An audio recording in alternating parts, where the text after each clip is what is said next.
Welcome to As the Key Turns. My name really isn't important, but we'll just call me David Lehman. So, I've got 23 years with the Federal Bureau of Prisons.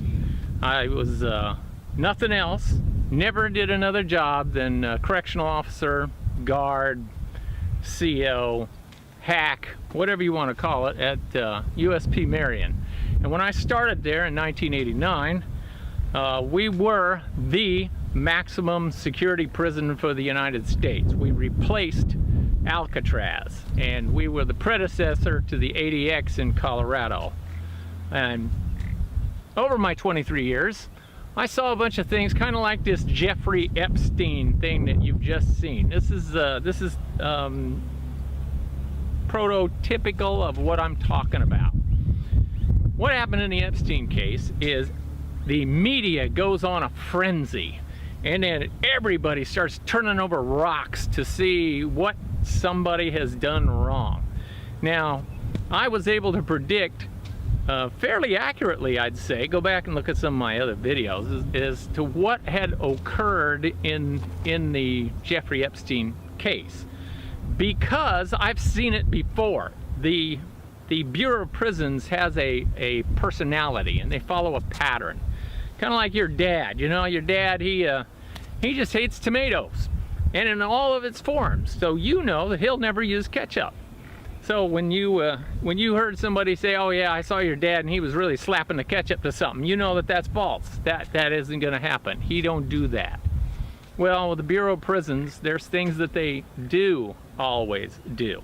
Number one thing, and I've seen this several times, when something happens in the special housing unit, the first thing that they do is they check all the logs to see if the hacks, the guards, the correctional officers have been walking the ranges.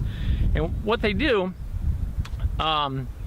they won't put a camera that looks into a cell, because for some reason they said, well, that's just violating the inmate's privacy. But they want me to walk past his cell and look in it every 30 minutes or less. Like, that doesn't violate his privacy. I don't know. I don't quite understand the reasoning there. Now, in the state of Illinois, they have these huge round cell blocks, and in the center of this huge round cell block, and we're talking 4 or 5 stories tall, in the center of that they have a guard tower, and at any moment that guy could just stand there and look around, and he can see inside of every cell. So why doesn't the feds do that? I don't know. Because they want people like me to walk the ranges every 30 minutes. Now, what that does is that gives them an out. They can always claim, because it's extremely difficult, I'm telling you, to work in the special housing unit and walk those ranges every 30 minutes without fail. It's just difficult. So what happens is, a lot of the hacks, and I'll refer to them as hacks, they pencil whip it. They just said, oh yeah, we walked it, but they didn't. That is creating a government document that's false. You can be punished for that. 5 years in prison. It's just like lying to an investigator. So when they question you about it, and you say, oh no, I did the walk every 30 minutes, even if it's just your supervisor, you've lied to a federal law enforcement officer, because we all are federal law enforcement officers. So now you've just committed a 5-year offense when you told your supervisor that you walked it every 30 minutes. And then when the investigators come, like the SIA, Special Investigative Agent, and he asks you, and you lie again, well, there's another 5 years tacked onto you, and on and on and on and on.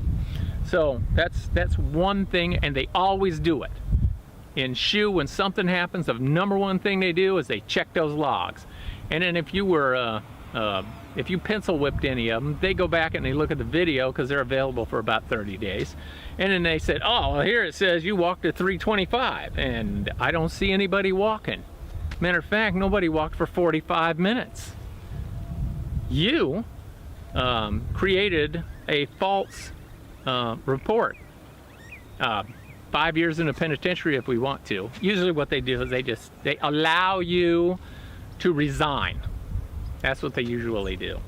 So that's one thing that is predictable, and why I came up with, well, that's what they're going to do in the Jeffrey Epstein case. And another thing that they do is they do things bureau-wide. Now, as of this video, I haven't heard that this is what's happening, but I'm telling you it's going to. And probably by the time I get all done with the editing and blah, blah, blah, it will have occurred. What they do, they had this thing called the Good Old Boys Roundup when I was in. And what it was, a bunch of white cops and any kind of law enforcement guy. So we'll just call them all cops. A bunch of white cops got together, and they had this I don't know what you want to call it, a get-together, a rally, whatever. A whole bunch of guys got together, grilled steaks, you know, swapped a bunch of lies, and drank a lot of beer and acted stupid. Well, one of the things they did is they put up these signs, you know, and somebody took a photograph of it, and it said, "No N-words allowed," and here.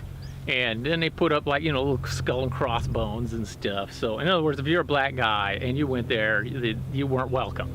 And they made that very clear. So since and we don't know who all was involved in this thing. So what they did is bureau-wide. And I had to do it too. I had to sign a statement that said that I never went to the Good Old Boys Roundup. Now, that's funny, because they've never made me write a statement that says I am not now, nor have I ever been, a member of the Nazi Party. So I guess it's okay to be a Nazi or a communist, but I couldn't go to the Good Old Boys Roundup, or a member of the Klan. They never made me say that I was never a member of the Klan. So it's just whatever is the flavor of the month, the panic of the week thing. And they've done this over and over and over, and it's just part of the Bureau's personality. So that's why I picked up on it. So when these things happen again, and if you are a member of the Bureau of Prisons, you can recognize them, see what's happening, and protect yourself. Because let's say that it's something like this Jeffrey Epstein thing, and you're working in a special housing unit. You know that bureau-wide now they're going to review the tapes and the logs, and they're going to question everybody in all the special housing units, and anybody that failed to comply with all the rules is going to get punished, because they're just going to say, well, you know, we didn't have a reason until this Jeffrey Epstein thing, and then now we have a reason, and we're going to go back and review it, because they tell you all the time, oh, we don't review the tapes unless there's a incident or a reason. Well, this panic thing is one of the reasons. So be ready. Now, I say this every now and then, and it's true. What I did was I had professional liability insurance, and what that covered me two ways. Number one was when I get caught up in one of these big panic things, they have a lawyer, and they assist me with my legal defense or my defense, or I can just call my lawyer and say, this is what's going on, what's the law, you know, what can I do, what can I not do, you know, that kind of thing. You pay half. You pay the whole thing, and in my case, I think it was like 800 and some bucks, and then the Bureau reimbursed me about half. So, and I'm not selling anybody's professional liability insurance. You can just look it up on the internet and find whatever it is that you want to do and whatever you want to be comfortable with. But I did it, and the reason was I worked with this young lady, and she said, "You're gonna get me sued," because I wasn't nice. I was known for not being nice, and the inmates tend to sue us. I don't know how many of my coworkers have been sued for millions of dollars, and in one case they settled out of court or something like 13 grand. That was the rumor that I heard, and mostly nobody else gets a payment for the inmate, but they do sue you, and you have to go get an attorney, et cetera, et cetera. And then, of course, there was one guy that got into like really serious trouble. They weren't able to sustain what the accusations were, but he still had to spend thousands and thousands of dollars to defend himself, just like this what's going to happen or what is happening in these special housing units. You know, you're going to get caught up in something, and then they're going to claim, well, you falsified a government document. That's 5 years in the penitentiary, and you can either resign or we're going to prosecute you. Well, you might want to talk to a lawyer about that. Well, a lot of times they won't even let you out of the room. They just call you in and say, hey, layman, come on in here, have a seat. Man, we're going to charge you with a crime or you're going to resign. And you've got 5 minutes to make up your mind. And that's what they do to you. So you've got to kind of have a heads up as to what's coming. Have a plan, because I do that all the time. I have a plan as to what I'm going to do if everything goes to shit. I do it even here now, you know. So this is kind of a video for not only, you know, bureau professionals, but everybody else. You know, in most organizations, especially government organizations, they have these you know, panics where then they accuse everybody of it. Kind of like the what do they call that, the Me Too movement, you know, where every guy now is like terrified to be in the room with his secretary, and he most certainly would never say, hey, those hairstyle is very becoming, you know, it really suits you. Nobody would ever say that anymore. I certainly don't say it to my employees, and for the same reason. I don't want to be accused of something that I didn't intend. So there's one thing, and then, you know, we've had some other things happen. Like, they always accuse the hack. First thing they do, like, had a fellow, his name was White Feather, and he's a wacko, and he is a wacko, and he murdered his cellie. And so several times a night in a regular cell house, you have to walk by and you look at the individuals and you make sure that they are present and not dead. And then there's the official counts where you make sure that they're present and not dead. And if you were to just sit in the office the whole time between the counts, you're in trouble. So you have to log something that says that you did it, and you better do it, because if you don't, then you've falsified a government document. Even that log where you write it in, that's a government document. I know, because I've had access to some of that stuff from the, they call it NARA, National Archives and Records Administration. I've retrieved some of my decades-old documents to make some of these videos from them. And those are official documents, and they will get released 70 years after they've got them. So long after I'm dead, all my memos and stuff are going to get released. Well, not all of them, but all the ones for the Series 100, which is the most severe incident reports that I was a party to and wrote. Those get released 70 years after they've been written. So those official government documents, even the logs, they can be released. So what happens is, the guy goes by old White Feather's cell, and he sees the, you know, his cellie and White Feather in there sleeping away, and okay, and he keeps on going. Well, White Feather had beat the guy half to death and unconscious, and then he disemboweled him with this little bitty piece of razor and tried to cut out his heart, and failed. But the guy somehow died, you know, by being disemboweled and stuff. And then White Feather wrapped him all up in a sheet to make it look like he was just asleep. And then he put blankets and sheets over him and left his head out, and I guess one arm or something, and it made it look like the guy was just laying there asleep. And even later, after they were supposed to be awake and stuff, White Feather just went in and said, hey, you know, I killed this guy. And they went over there and they said, man, he looked like he was asleep. So the guy got burned for it, because you're supposed to see that you're looking at a living, breathing person. But to do that, you would have had to wake him up. You'd had to say, hey man, hey, you know, and get him to look at you or move or something. You go into a cell house, or imagine in your bedroom, some guy comes by every half an hour or so and yells, hey, at you until you move. You'd get pretty pissed off. Well, so do the inmates. Convicts, whatever you want to call them. You know, this inmate stuff too. Let's talk about that for just a moment. 1984, the book, you know, Newspeak, they control our language. You know, they're convicts. They were convicted. They're not inmates. They're not residents. They're not, you know, victims or any of that bullshit. They're convicts. And yeah, they were always on my ass about that. So what happens is, because he didn't count the guy that was living and breathing, he got burned. He got a bunch of days off without pay for it. And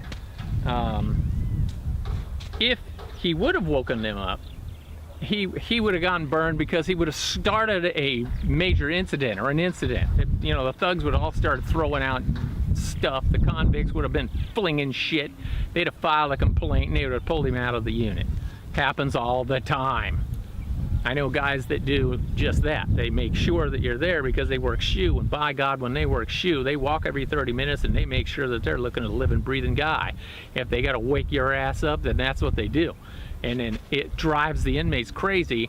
They complain to the captain, and the captain pulls them out. So I know there's a few guys that I used to work with that I'm like, well, hey, I wonder how long you're gonna last today.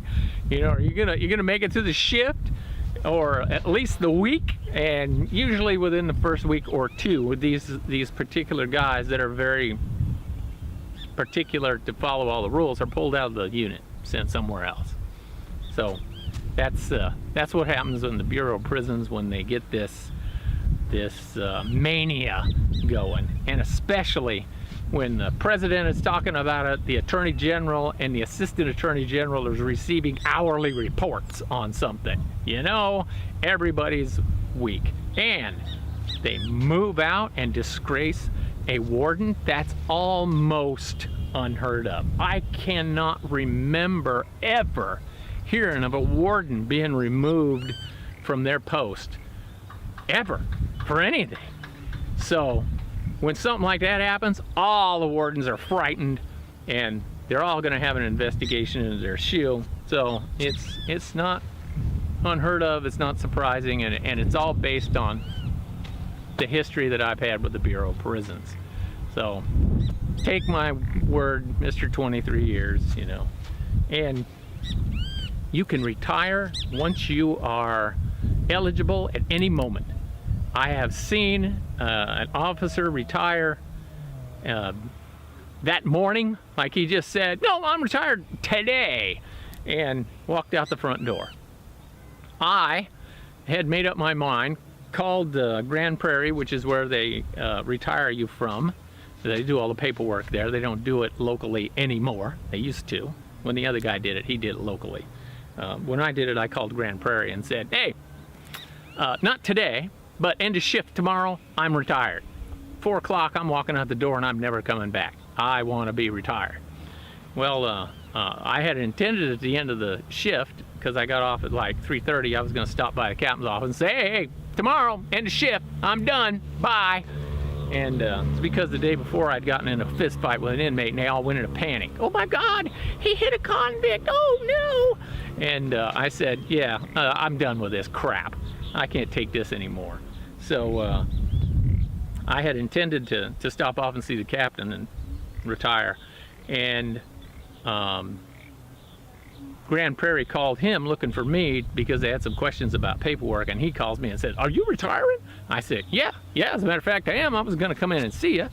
And he said, no, you can't retire. That's a lie. I talked to the head of personnel, and she told me, the head of personnel said, you can retire at any time once you qualify.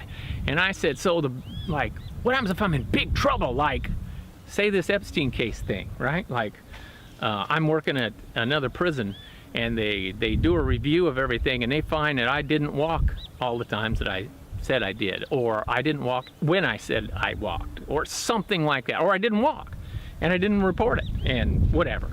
So let's say I got into some trouble like that. She told me that as long as you are not prosecuted and convicted, then you can retire at any time and you get to keep your retirement and you don't ever have to come back. And I said, oh, okay. So, you know, as long as I do something that would only get me fired, as long as I retire before I'm fired, then I'm good. She said, yes, as long as you don't don't get prosecuted and convicted. And I said, oh, all right. So I had this fight with this idiot, said, you know what, I'm done, I'm out of here, and I retired. So if this ever applies to you in the Bureau of Prisons and you've gone past that retirement date and something like this crap happens and they're reviewing all your stuff, and they'd call you into the SIS office, before you go into the SIS office, call them up. Hey, Grand Prairie, I'm done. You're done. So that's another way to avoid all of this. And you know, it is so much better to be retired. Now, if you've enjoyed this video, by all means hit the like button, and thank you for subscribing. I really appreciate it. And to all the Patreon people that have donated money, thank you. You're the only reason that I make these videos, because if nobody donated anything, even if I made triple the amount from advertising on YouTube, I wouldn't do it, because I'd say, it doesn't mean anything to anybody. They're just watching us, you know, and not caring. So if the only time I do this, or the only reason I'm doing this, is because I think somebody out there cares. So thank you very much. And that pretty much wraps it up. If you have any questions or comments, by all means make the questions and comments if you're a Patreon person. If not, you can always make comments and ask questions on Facebook, and I get to the Patreon people a lot sooner